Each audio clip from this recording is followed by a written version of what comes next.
Welcome back to the Super Good, Super Delicious podcast. My name is Carly with an EY, and today we are filming outside yet again. Let me just describe it for the audio listeners here, okay? The sun is shining, it is blue skies, it is like 3 o'clock in the afternoon on a Tuesday, and there is not a single breeze. The grass is green, there's leaves everywhere on the ground, and it is like plus 8 degrees Celsius. I don't know what that is, 50 something, I think, Fahrenheit, and it is gorgeous. I actually put an extra layer on, which is why I might look a little bit mismatched for the visual listeners, because I came out here when I was setting up and I'm like, it's a little nippy. But it's not even that nippy. Now that I'm sitting here and the sun is just beaming on me, I feel good. I could maybe take this off. I don't know. And in today's episode, I'm going to be talking about how to veganize some traditional recipes. And because holidays are coming up, I know I was really late with my Halloween episode. It was just how we ended up posting the episode. American Thanksgiving coming up at the end of the month, and of course December is coming, so Christmas and holidays and family get-togethers are happening, and that calls for veganizing some things, okay, and gluten-free, deglutenizing some things as well. So first off, I'm going to be referencing a turkey dinner, traditional turkey dinner, okay? Super easy to just make some swaps. Now, if you are vegan and not gluten-free, so easy, okay? There is something called seitan, made with wheat gluten. You can make this into a roast if you want to cook it yourself. There's plenty of recipes out there. It doesn't taste like chicken. Plenty of other people, probably Rainbow Plant Life, I would imagine, has a roast recipe as well. So many, okay, recipes you can just make yourself. That is perfect to replace the turkey if you don't feel like making anything. The grocery stores are a great place. They always, everywhere carries something. So we have Gardein, they have cutlets, they have little roasts, they have, I've seen online, bigger roasts. Tofurkey is another one. They make some roasts. I'm not sure if they have variety, but I'm speaking mostly in Canada. There is one on the list. I think it's 365 Whole Foods. We don't have here. But when I was Googling, it did pop up. So I believe, now if you're American, you probably have way more options than we do here. Yeah, really nice for you guys. Field roast is another one that has a few options as well.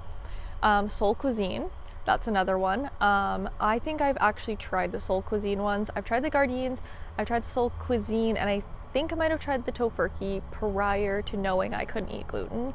All of them are actually fairly delicious. I can't remember which one was my favorite. I think it was the Soul Cuisine one. It's harder to find previously when I had to find them. It was harder to find, but we were like, this is delicious. It was a nice big size. And the last one, when I was just doing a quick look, because I don't think many of them are truly out in stores yet, was Gusta. And I didn't know that they actually made a roast, where I know they've just launched a bunch of new products in grocery stores, like beef strips and chicken strips, and then tuna. So you might have seen, I have tried the tuna. It's gluten-free, as ingredients wise, it doesn't say gluten-free, but there's nothing in there. And then the other ones do have wheat in them, so have not tried those, but Clay has tried, for me, the beefless. I think he's tried, no, just the chicken, I think. He tried the chicken strips and he made it into a nice little fajita wrap. He said it was delicious. So great things coming out of Gusta. So I would definitely look into the roast if you can find it, and if you can eat gluten, because probably it's going to have gluten.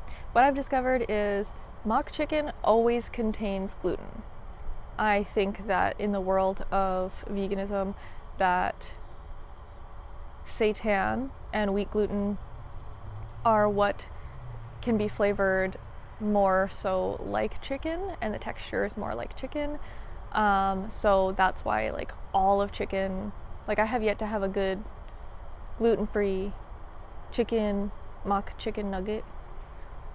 I'm praying. I think I found one by like Unmeatable, but I don't know, for some reason I don't think I liked them or something. I honestly can't remember. But all of the beef options I usually have found are gluten-free. So, but that doesn't really work that well for like a turkey dinner. Okay, so it's a little bit more challenging. Oh yeah.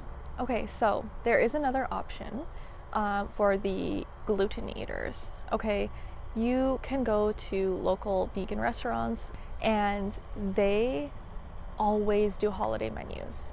So these people are just wonderful people. They always have like desserts, mains, sides. They got it all for holidays. And we have ordered in the past different things from like Coven and Hamilton. So it's really amazing that these people do this kind of thing, because there are those people, they're vegan and they just aren't that skilled at cooking. Okay, we always need the people that are really good at cooking and baking to give us the goods. Okay, so that is a third option, and there are other options as well, like cabbage rolls or things like that, if you aren't a fan of like vegan turkey, etc.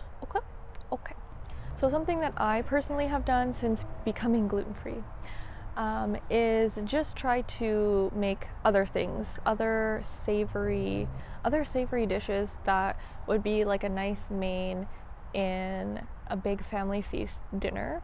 So what I do is look for replacements to something that's just big and full of meat.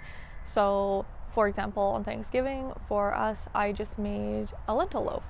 So it's like a meatloaf, but no meat, obviously. And I just used grounds and lentils and a bunch of veggies, and you season it up like a meatloaf. You put the ketchup and everything, and it's delicious. Okay, so that's something more meaty that you could use. And then there are, of course, other options, like you could make a big ol' lasagna, veggie lasagna. I have a recipe up on my channel for a vegan lasagna. They're so easy, so simple. I mean, it takes forever, but so good. And who doesn't love lasagna, you know? You could also do something like cabbage rolls and other casseroles like that to be a main as opposed to a traditional turkey or ham. Okay, that's what I like doing, because also it's not just the same old turkey dinner like every year, you know what I mean? Now, I'm sure eventually a vegan company is going to make a roast that is gluten-free. I don't think one exists. If you know one that exists, please let me know, because especially in Canada, because I don't think it exists. Okay, but I did find with some Googling a recipe that was tofu and, hold on, using tofu and chickpeas. So that's the base, and the recipe is by Vegan Risha. So that I'm saving, and I think I'll try it, because tofu can be flavored however you want it, and the texture, soy is really good replacement for chicken. So like soy curls, for example, very much mimic chicken. So I'm thinking it will be really good. I can make it into a roast shape. I'm thinking about making stuffing. I'm not a stuffing fan, but maybe it's because I can't eat gluten. So making a gluten-free stuffing recipe to go in there, you know? So that is it for our main, okay? I mean, main, I don't know if that really makes sense. That is it for the big main meat part. This is what I would do. If you have any other recommendations, you know, let me know. This is just what I do for holidays since becoming gluten-free. It's a little bit more challenging being vegan, but we can make it happen. And I have had no complaints about a lentil loaf as a main or lasagna. So, you know, you just gotta get creative sometimes. And then, now let's talk about our sides, because you can have a great main, but you still need great sides to go along with it. Now, this is the part where we're gonna see our differences, okay? Now, I grew up in a really small town, a farm town, and I grew up with turkey or ham, potatoes, some type of vegetable like frozen peas, corn, yada yada, or some steamed like cauliflower mixture like that, okay? And maybe, or like steamed carrots, that kind of thing. Buns, like dinner rolls, gravy, cranberry sauce, not a fan, but cranberry sauce. Also was never a huge fan of gravy. Interestingly enough, I like vegan gravy though, nowadays. So all of that for the sides, and then of course dessert, so pumpkin pie, like a jello with fruit mixed in it, pie, pumpkin pie, I don't know if I said apple pie, things like that. That is what I grew up with. So this is coming based off of that type of raised behavior. That is what I was grown with, raised with. And if you're any different, then apply to, okay. So if we're gonna veganize everything, a lot of those things are vegan. It's super easy, like all the vegetables, mashed potatoes, super easy to just switch. You just swap out the milks. I recommend the Next milk. I think Notco has a good milk as well, which is no sweetness. Okay, every other milk I've tried, even if it says unsweetened, there's an aftertaste of sweetness, okay? Not a vibe, not my vibe, okay? So, but if you're not a fan of any of the milks, I have used vegetable broth in mashed potatoes. Pretty delicious, okay? Not as creamy, but you can always put in some tofu cream cheese. I'm a big fan of BioLife too. Throw in some cream cheese in there. This one that I got locally from the Gluten-Free Expo, Humble Seeds, they make an insane garlic and herb cream cheese. It is so good, and we put that in some mashed potatoes. They were unbelievable. They were the best mashed potatoes I ever made. So, you know, you can always spice up your mashed potatoes, and I'm sure as long as you don't go too much with the vegan cream cheeses and sour cream, stuff like that, no non-vegan will be able to tell. They will just eat the mashed potatoes like nothing. Okay. I mean, you could even do a different style of potato dish of like deviled potatoes or something on the side, but I grew up with a good old mashed potato. So, or roasted potato, no, mashed potato. So, super easy to swap for mashed potatoes. And then we have buns. So being gluten-free makes it more difficult, but if you're just vegan, buns are super easy. You just go to a store, you grab some, or you have a recipe. Okay, let me share my vegan dinner roll. I mean, most bread recipes are vegan, to be honest. Let me share my recipe with you. Clay was addicted to these. They're his favorite things ever, and if I wasn't so paranoid about using flour and baking with flour, I would make them for him, but we ain't about that life. I have celiac, okay? I'm not going to purposefully inhale flour. Okay, so with that said, our recipe for dinner rolls, vegan dinner rolls, okay, these are the best things ever. 2 tablespoons of sugar, half a teaspoon of salt, 1 pack of instant yeast, or whatever the measurement, I think it's like 2 teaspoons and a quarter of a teaspoon from a jar. 2 cups of flour, half a cup of unsweetened milk, quarter cup of water, and 2 tablespoons of butter. So you're gonna start with combining some of the dry ingredients. Now you're only going to combine 3/4 of a cup of the flour with the yeast, sugar, and salt. So out of the 2 cups, you start with 3/4 of a cup.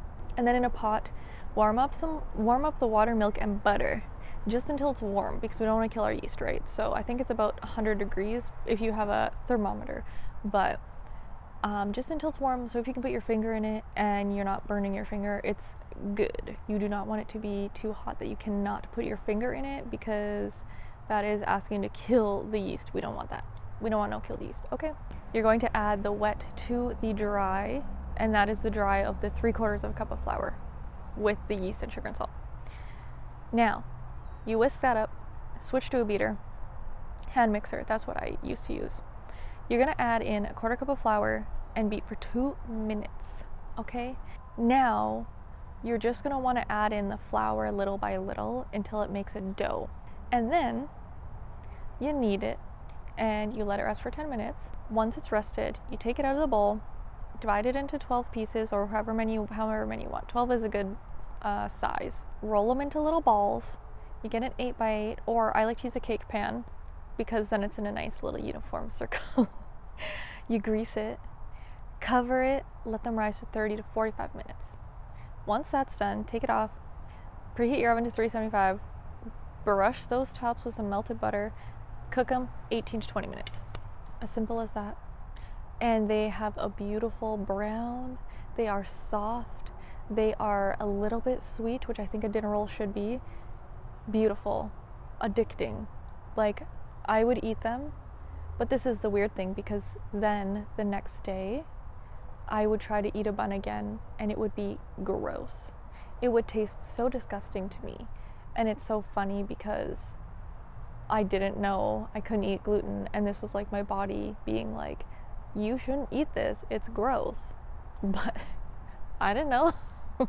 That's the bun recipe. I am going to try to make that gluten-free. So I think what I would do is just swap the flour.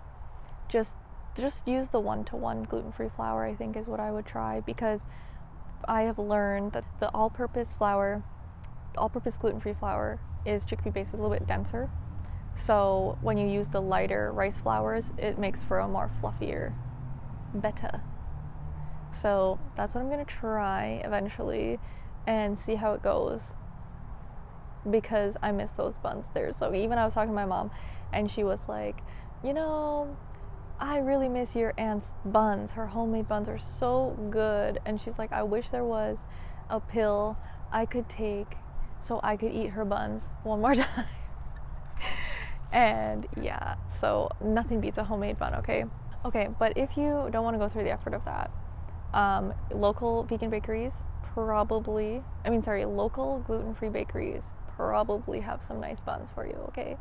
But if you want to just go to the store, the Char brand, SCHAR, I believe, love their ciabatta buns. You have to heat them up before you eat them, but they are unreal good. Like, they're so good, and they're a little bit more expensive, so that's why I don't buy them very often. But also, I'm not a big bun person anyways. They are so good, so delicious. Okay, I would definitely have those ciabatta buns on the side of like a mashed potatoes and a lentil loaf. I'm gonna try that recipe for that gluten-free vegan roast. I gotta do it. Now, gravy, super easy. I'm not really picky with gravy though. I said I didn't like gravy, but like, I'm not picky. I don't really, other than the texture, I don't want it to be too goopy, like snot, you know? I want it to be nice. But I'm not very picky. So the recipe, I'll give you the recipe that I normally use. It's so easy, okay? It's literally vegetable broth, onion powder, nutritional yeast, soy sauce, Dijon mustard, and all-purpose flour, which you can substitute and use cornstarch. I do find the cornstarch will make it a little bit goopy, snotty, okay? But the flour, I would make sure the flour has xanthan gum in it, or else it won't really, because that's why you add flour usually, is because it has gluten, so it makes it a thick, nice gravy. So you want to make sure the flour you use has xanthan gum in it in order to get the thickening, okay? Yeah, I'm not going to give you guys the actual measurements. I feel like maybe that's a little bit too much, okay?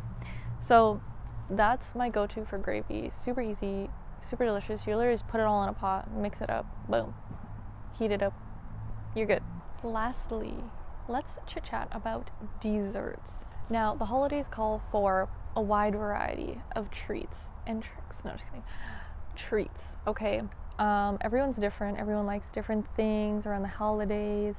I'm a huge fan of pumpkin pie, apple pie, but to be honest, the pumpkin pie is my favorite. It is my favorite, and it is the easiest. I do have recipes on my YouTube channel for pumpkin pie, apple pie, pecan pie, okay, and pie crust. So for someone that doesn't like pie, I've made quite a few pie recipes. One that I really want to try though is sweet potato pie. Now I have no idea what that tastes like. Is it really like similar to a pumpkin pie where it's just sweet and deliciousness? I think so. I'm a big fan of sweet potatoes, so I'm gonna try that one for you guys. Maybe you'll see it by Christmas time on my YouTube, maybe. One thing I had mentioned prior, Jello with the fruits in it. Is this a Canadian thing? Super delicious. Now, I haven't tried very many vegan Jellos. Obviously, if you're not vegan, then you don't care. But I have not tried very many. I have tried like one in the past, and it's pretty good. I have not tried putting fruit in it though. I mean, you could also just do whatever you like. There's so many creators out there that make great recipes, vegan, gluten-free, whatever you need, okay? And honestly, a lot of people won't notice if it's a good recipe. A non-vegan won't notice if the cupcakes are vegan.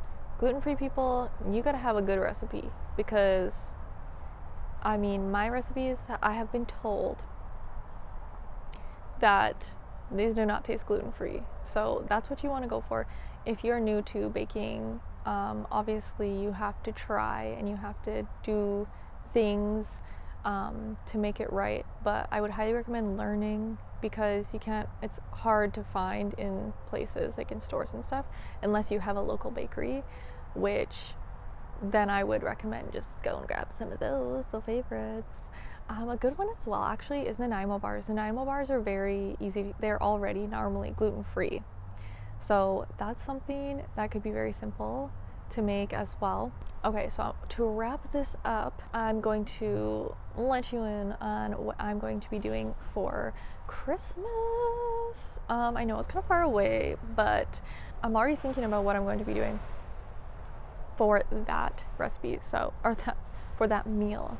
Okay, so I'm definitely going to try that vegan Risha, their recipe for a tofu chickpea roast that mimics a turkey roast. Gonna try that one. Gonna try and make gluten-free stuffing. I've never really been a fan, but I feel like if I make a nice gluten-free one, maybe I'll like it. So we'll do that. And then I might try butter tarts, because the pecan pie was really good. So if I can just use the proper, not poke holes in the crust, if you have seen that video, it won't leak through, and I can make some good butter tarts, probably. Cinnamon buns, those are real easy. They're normally like vegan if you just swap the butter. Gluten-free, I haven't made cinnamon buns, so I'm gonna have to try. It's definitely usually a Christmas thing. Cinnamon buns, mashed potatoes, of course, and then Rainbow Plant Life. She has an amazing squash soup recipe, so probably gonna make a squash soup recipe. Now, I might not do all of this because there is a lot, okay? It takes a long time to make all this food in one go. Well, steam or roast some veggies, asparagus, carrots, zucchini, a bunch of things. I'm down for the roasting. I like steamed, so we'll do a bunch of steamed or roasted veggies. I'm gonna try and make those buns gluten-free, okay? And you know that I'm gonna film it and I'll put it up on YouTube for all to see, especially. Actually, probably either way, if they turn out or if they don't. And of course, some gravy. I don't know if my family likes cranberry sauce, so probably ignore that. But to visualize a picture, a mock turkey roast stuffed with stuffing on the side, mashed potatoes, garlic mashed potatoes, a soup, butternut squash soup, steamed or roasted veggies, gravy, homemade buns. I think that sounds like a lot of work. But I think that sounds delicious. That sounds like a good holiday meal to me. Like I said, even if I swapped out and maybe did a lentil loaf again, it's a good meaty replacement. I could try that. You know, I like to experiment more with oyster mushrooms because I see so many good recipes with oyster mushrooms, and you could probably make a really good like pulled chicken or something, you know, pulled pork replica using oyster mushrooms. And then for dessert, of course, we'll see. My family gets sick of pumpkin pie if I make it too much, so we will do I'll probably do a pumpkin pie. I do have a can of pumpkin still from leftover, and I might try butter tarts, or I might try and make a sweet potato pie because I've never made one before. And you know, here we're all about the experiments, okay? I'm always experimenting. Oh, actually, I'm gonna mention, I had just found, I forget her name, but I had just found another allergy queen. Vegan, gluten-free, I believe all of her stuff is, and I don't know if she has like I think she's just does online like YouTube and whatnot for recipes and all of that. I don't know if she does like pop-ups or anything like that. I think she's in Hamilton here in Ontario, and I think her name's Dolly. So I just found her page, and she kind of does little podcast episode as well, it looks like. I followed her for like 2 days now, so this is just what I've seen. And yeah, she's giving really good tips about gluten-free baking and all that. And so I'm chiming into her, hopefully learn something, because I just realized she had said something that totally contradicts what I have told people. She said that you don't want to overwork xanthan gum because it can make things gummy. But I have read to slightly overwork xanthan gum or flour with xanthan gum in it in order for things to be fluffy and do the opposite. So in my cake recipe, it was gummy all the time, my chocolate cake recipe. And then I read how it cannot be gummy, and it was to like beat the batter. And I did, and I thought it helped. So I don't know if it's very specific to each recipe. And also, I beat the F out of my pancake batter. Like, I whip that stuff, and they're fluffy and not gummy. So I don't know, maybe it just depends on how much xanthan, because I do a mixture of the 1-to-1 gluten-free flour and the all-purpose flour, which the all-purpose doesn't have xanthan. So maybe it's that there's not too much xanthan. I'm not about to go and experiment like that because I'm scared of diarrhea. Too much xanthan gum can cause digestive issues, and I'm not about to trial that. So that is my plan, to not do that. But yeah, so I'll include her at in the information, and in the information, the description and everything like that. So you can check her out as well if you're curious. She had mentioned, the reason I found her is because one of my favorite gluten-free vegan, they're very, very, very allergy friendly bakeries in Burlington here in Ontario. They're amazing. Their cupcakes and everything, their cupcakes are my favorite. Like, they're incredible. Like, I go there for my birthday every year usually, and I just get cupcakes and milkshakes and everything because they're so damn good. Anyways, they have a cookbook, but I think it's like $36, like almost $40. So I've never bought it because I'm like, it's a little steep for my liking. I'm like I'll just look online, or like $20-$25. I don't really like spending that much more on cookbooks when like I can find recipes online and make my own. But I'm really thinking, because they're so, like, they are gluten-free and their stuff's so good, I am really thinking next time I go, I'm gonna have to buy the cookbook and start trying their recipes for you guys, because unreal good, okay? And then I can also kind of see the ingredients. I like to spy on ingredients and see, because I'm a very simple, I like to just combine the 2 flours that got everything in them, okay? I don't like, I've said it before, I don't like to have 5 different flours in my recipe because it's so finicky, and I don't want to also spend $100 on flour. I already spent enough on the flours we have. I don't want to spend $10 on 10 different flours that I'm going to use. That's just me though. I would like to get to that point where it will be worth it. But when I'm still experimenting with gluten-free, I do not want to be just wasting money like that, okay? Gluten-free stuff is expensive, okay? So that is my take on the holidays. If I come up with anything else, oh, you know what else? A good drink. My favorite hot chocolate brand, since we're talking about the holidays. Favorite hot chocolate, Castle Kitchen. Unreal good. Hot chocolate powder. Heat up some milk. You put that powder in there. It's good with water too, but milk is better, creamier if you like creamy. And it is so good. It is like Nestle hot chocolate, and it is delicious. Super good and super delicious. So that is my favorite hot chocolate brand, powder, and I will never try anything else. I will not, because it is perfection. Shout out Castle Kitchen. That is it for my holiday episode, coming to you at the end of November. Maybe I'll talk more about the holidays later, in December at some point. We'll see.